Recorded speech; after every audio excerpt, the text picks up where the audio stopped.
Hello, I'm Natasha, or welcome to my channel. If you like my content, then please subscribe. So many people ask me, how can I support Russia with regards to its ongoing military conflict? We have so much anti-Russian propaganda here in the UK. And I would say that a lot of people here in the UK agree with this anti-Russian, pro-Ukrainian stance that the government has taken. Although I do think that the media is more extreme with censorship of the information in the case of Ukraine than, for instance, it was with the Iraq War. But for me, it is quite simple. Just look at the history of what has gone on in the past 30 years or so. Just look at what the West has done to various countries, like Iraq, Libya, the former Yugoslavia. But most importantly, what it has done to its own countries by engaging in this destructive warfare. The destabilising of Iraq and Libya has led to the current migrant crisis that we are now seeing, and the flow of migrants who are trying desperately to make their way to Europe. Western governments themselves caused this problem. I think it is crucial to know that Russia and indeed China opposed these interventions, and they were right to do so. Neither are warmongering countries. The West lied about Iraq. They stated that Saddam had weapons of mass destruction. This turned out to be incorrect.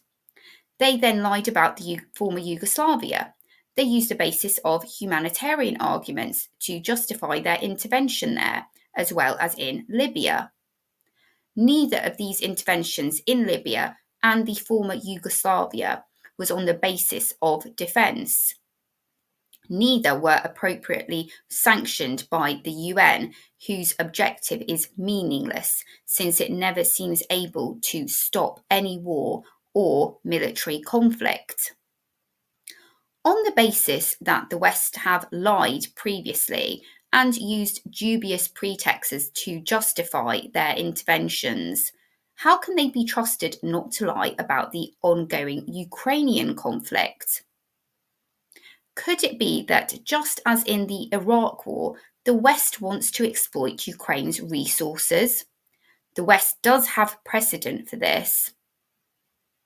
Last year, the Ukrainian government essentially outsourced the entire post-war reconstruction process to BlackRock, the world's largest asset management firm.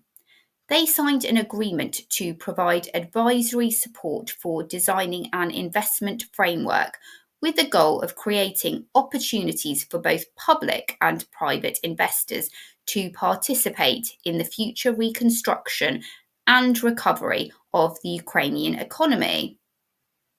JP Morgan was also brought on board as well. These two banks will run the Ukraine Development Fund, which aims to raise private investment in projects potentially worth hundreds of billions of dollars across sectors including tech, natural resources, agriculture, and health. BlackRock and JP Morgan are donating their services, but as the Financial Times noted, the work will give them an early look at possible investments in the country. The opportunities are significant, particularly in the agricultural sector. Ukraine is home to a quarter of the world's black earth. This black earth is an extraordinarily fertile soil, and before the war it was the world's top producer of sunflower oil and seed, and one of the biggest exporters of corn and wheat. Clearly, there is more to this conflict than what is currently being discussed in mainstream media. The West does have a track record of using dubious humanitarian pretexts or outright lies to justify its interventions. All evidence shows that this is exactly what is happening in Ukraine.